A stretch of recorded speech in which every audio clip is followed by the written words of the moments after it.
सरकार को कर्ज कौन देता है? देश के पास पैसा कहां से आता है? दोस्तों, आज देश में अगर कोई सबसे बड़ा मुद्दा है तो वो है महंगाई। हर चीज की कीमतें आसमान छू रही हैं और ऐसे वक्त हमें अक्सर पुराने जमाने की याद आती है।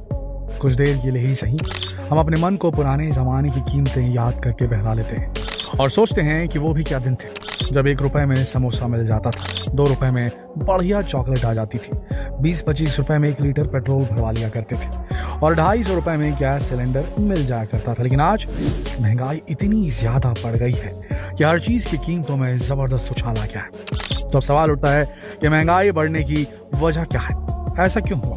ये सब समझने के लिए हमें पहले ये समझना होगा कि हमारा पैसा आ कहां से रहा है, सरकार को कौन कर्ज दे रहा है और कौन हमारे पैसे को कंट्रोल कर रहा है। तो चलिए तैयार हो जाइए इस अजीबो गरीब सिस्टम को समझने के लिए, जिसका खुलासा हम इस वीडियो के जरिए करने जा रहे हैं। दोस्तों, हम में से ज्यादातर लोगों को यही लगता है कि हमारा पैसा हमारी सरकारें कंट्रोल करती हैं, लेकिन ये सरासर गलत है। न सिर्फ हम भारतीयों के लिए बल्कि दुनिया के किसी और देश के लिए इससे कोई फर्क नहीं पड़ता कि मामला किस देश का है। करेंसी की असलियत समझनी है तो हमें अमेरिका का ही रुख करना पड़ेगा, क्योंकि हर देश की करेंसी यूएस डॉलर पर ही डिपेंडेंट है। आप अक्सर खबरों में सुनते होंगे कि डॉलर के मुकाबले रुपया कमजोर होकर अपने निम्नतम स्तर तक पहुंच गया। ऐसा क्यों कहा जाता है? ये समझने के लिए हमें 1 सदी पीछे चलना होगा। ये बात 20वीं सदी की शुरुआत की है, जब अमेरिका में एक सीक्रेट बैठक ली गई। इस बैठक में शामिल 7 लोग उस दौर में दुनिया के सबसे अमीर लोग थे, जो मीटिंग में लिए फैसले से बहुत जल्दी दुनिया का भविष्य बदलने वाले थे। अब आप सोच रहे होंगे कि सिर्फ 7 लोग मिलकर दुनिया का भविष्य कैसे बदल सकते थे। तो जान लीजिए कि उस वक्त पूरी दुनिया में मौजूद कुल रकम की 25% हिस्सेदारी इन्हीं 7 लोगों के पास हुआ करती थी। इन 7 लोगों की एक खुफिया मीटिंग पूरे 9 दिन तक चली, जिसने एक ऐसे सिस्टम को जन्म दिया जिसे फेडरल रिजर्व सिस्टम कहा गया। ये सिस्टम क्या था? दरअसल इस सिस्टम में फेडरल बैंक का जन्म हुआ, ऐसा बैंक जो सरकार को कभी भी लोन दे सकता था। अब जाहिर सी बात है कि उस दौर में पहले से जो बैंकिंग सिस्टम एग्जिस्ट कर रहे थे, ये बात उनके गले के नीचे नहीं उतरी। वो इसके खिलाफ विरोध पर उतर आए। हालांकि तमाम विरोधों के बावजूद ये फेडरल रिजर्व सिस्टम अमेरिकी कांग्रेस से पास होकर पूरी दुनिया में फैलता चला गया। क्या था ये सिस्टम? इसे आसान भाषा में समझ लेते हैं। दरअसल इस सिस्टम का काम हर देश में एक सेंट्रल बैंक बनाने का था। जैसे अमेरिका में बना फेडरल रिजर्व बैंक, ठीक वैसे ही भारत में बना रिजर्व बैंक ऑफ इंडिया। शुरुआती दौर में यह सिस्टम ब्रेटन वुड्स सिस्टम पर चल रहा था। अब ये ब्रेटन वुड्स सिस्टम क्या भला है, आप सोच रहे होंगे, बताते हैं। सिंपल भाषा में कहें तो इस सिस्टम के मुताबिक सोना यानी कि गोल्ड डॉलर के लिए एक तरह से जमानत हुआ करता था। मतलब कि तब किसी के हाथ में जो नोट था वो दरअसल एक किस्म से सोना था। इस सिस्टम ने डॉलर को सोने पर डिपेंड बना दिया और दुनिया के बाकी देशों की करेंसी डॉलर पर निर्भर हो गई। इसी दौर में अमेरिका ने डॉलर को इंटरनेशनल करेंसी बना डाला, यानी दुनिया में जो भी ट्रेड होगा वो डॉलर में ही होगा। आपको बता दें ये पॉलिसी आज भी जारी है। आज भारत में जो भी कच्चा तेल इंपोर्ट किया जाता है उसकी पेमेंट डॉलर्स में ही होती है। यही वजह है कि सभी मुल्कों के बैंक अपने पास डॉलर में कुछ रिजर्व जरूर रखते हैं ताकि वो ट्रेड कर सकें तेल वगैरह का। हालांकि बाद में अमेरिका ने गोल्ड पर डॉलर की डिपेंडेंसी पूरी तरीके से खत्म कर दी। तो क्या इससे डॉलर की वैल्यू गिर गई?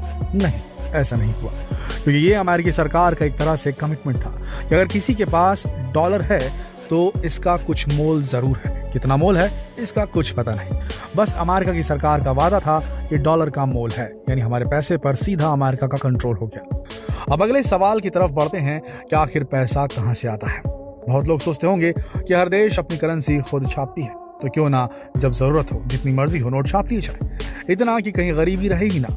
लेकिन ऐसा नहीं किया जा सकता। तो फिर पैसा आता कहां से? आप हैरान रह जाएंगे ये जानकर कि हमारा पैसा असल में लोन से आता है। देखिए दोस्तों, जब सरकारों को लोन की जरूरत पड़ती है, जो कि पड़ती ही है, तो वो एक बॉन्ड बनाती है। यही बॉन्ड सेंट्रल बैंक तक जाता है, जैसे कि अमेरिका का फेडरल रिजर्व बैंक या फिर भारत का रिजर्व बैंक। फिर बॉन्ड की एवज में ये बैंक सरकार को पैसे दे देते हैं। कहां से देते हैं ये जानना भी काफी दिलचस्प होता है। ये पैसा बैंक अपने पास से नहीं अदा करते, बल्कि लोन के इस पैसे को छापा जाता है और ऐसा हर एक लोन के साथ किया जाता है, यानी इस तरह से नई करेंसी मार्केट का हिस्सा बन जाती है। ऐसा नहीं है कि जब मन करे जितना मन करे नोट छाप लें। आप जब किसी बैंक से लोन लेते हैं तब भी इसी प्रक्रिया को अपनाया जाता है। बैंक अपने खजाने से लोन का पैसा नहीं देती, बल्कि करेंसी इन्वेंट करके इसे अपने ग्राहकों को देती है और फिर यही पैसा देश की इकोनॉमी का हिस्सा हो जाता है। एक बात गौर करने वाली है यहाँ कि इस नए पैसे की वजह से जो बाकी का पैसा पहले से मौजूद है उसकी कीमत घट जाती है। अब एक और इम्पोर्टेंट बात समझ लीजिए कि अगर आप किसी बैंक से लोन लेते हैं तो उस पर आपको इंटरेस्ट भी तो चुकाना होता है। तो इंटरेस्ट के लिए नया पैसा कहाँ से आ गया? जवाब है कहीं से नहीं। इसीलिए तो आज दुनिया के जो भी देश हैं वो किसी न किसी तरह कर्ज के बोझ तले दबे ही हैं। जो जितना बड़ा देश है उस पर कर्ज भी उतना ही बड़ा है। इसका सीधा मतलब यह है कि ज्यादा कर्ज मतलब लोगों के पास पैसा ज्यादा है, उनके खर्च भी ज्यादा है, यानी नोटों का प्रोडक्शन भी ज्यादा है। इसका सीधा मतलब है कि इकोनॉमी भी ज्यादा स्ट्रांग है। अब अमेरिका को ही ले लीजिए, दुनिया की सबसे बड़ी जीडीपी यानी सबसे मजबूत इकोनॉमी वाले इस देश के ऊपर करीब 29 ट्रिलियन डॉलर का कर्ज है, जबकि भारत पर सिर्फ 2.5 ट्रिलियन डॉलर का कर्ज है। दुनिया की दूसरी सबसे बड़ी इकोनॉमी यानी हमारे पड़ोसी देश चीन का कर्ज भी हमसे कहीं ज्यादा यानी कि 11.5 ट्रिलियन डॉलर है। इससे क्या समझ आ रहा है? दरअसल का सीधा मतलब है कि उधार जो है ये असली पैसा है, और अगर सारे देश अपने सारे कर्ज चुका दे, खुद को कर्ज के बोझ से आजाद करा लें, तो फिर नया पैसा नहीं बनाया जा सकेगा, जिसका नतीजा यह होगा कि सारी ग्रोथ रुक जाएगी। इस सिस्टम को डेब्ट बेस्ड सिस्टम कहते हैं और आज सारे देश इसी पर चल रहे हैं। फिर भी कभी किसी देश पर आर्थिक संकट जब गहराता है तो वहां का सेंट्रल बैंक बैंकों को दिए जाने वाले कर्ज के इंटरेस्ट रेट को कम कर देते हैं। फिर बैंक भी अपने ग्राहकों के लिए इसी सुविधा को आगे बढ़ा देती है ताकि लोग लोन ले सके और नया पैसा मार्केट में आ सके। आसान भाषा में इस पूरे तामझाम को समझें तो यही सामने आता है कि कर्ज ही पैसा है। जब भी कोई शख्स या कोई देश कर्ज लेता है तो सेंट्रल बैंक को यह मौका मिलता है कि वो नई करेंसी मार्केट में ला सके। इस करेंसी की असल में कोई अहमियत होती नहीं है, ये सिर्फ एक वादा है जो बैंक आपसे करता है। हम अपने तमाम नोट पर इस वादे को देख और पढ़ सकते हैं, जहां लिखा होता है कि मैं धारक को 10 रुपए या 100 रुपए अदा करने का वचन देता हूँ। अब जैसे जैसे लोन दिए जाते रहते हैं वैसे वैसे नए पैसे बनाए जाते रहते हैं और इस तरह पुराने पैसों की ओवरऑल वैल्यू कम होती जाती है। इसीलिए जो समोसा 1 रुपए का मिलता था उसकी कीमत आज 10 रुपए हो गई है। लेकिन 2008 में जो दुनिया भर में इकोनॉमिक क्राइसिस आई, रिसेशन आया, उससे महंगाई तो जरूर बढ़ गई, लेकिन लोगों की इनकम उस हिसाब से नहीं बढ़ी और ऐसा पूरी दुनिया के साथ हुआ और आज सारे देश महंगाई की मार खेल रहे हैं। आपको याद होगा कि 2008 में आई मंदी के दौरान अमेरिकी बैंकों ने सिर्फ 1% के इंटरेस्ट पर लोन बांटे थे, जिसका कई लोगों ने गलत फायदा उठाया और बाद में अमेरिका की गलतियों का खामियाजा पूरी दुनिया को उठाना पड़ा। दोस्तों, आपकी क्या राय है इस पर? हमें कमेंट करके जरूर बताएं।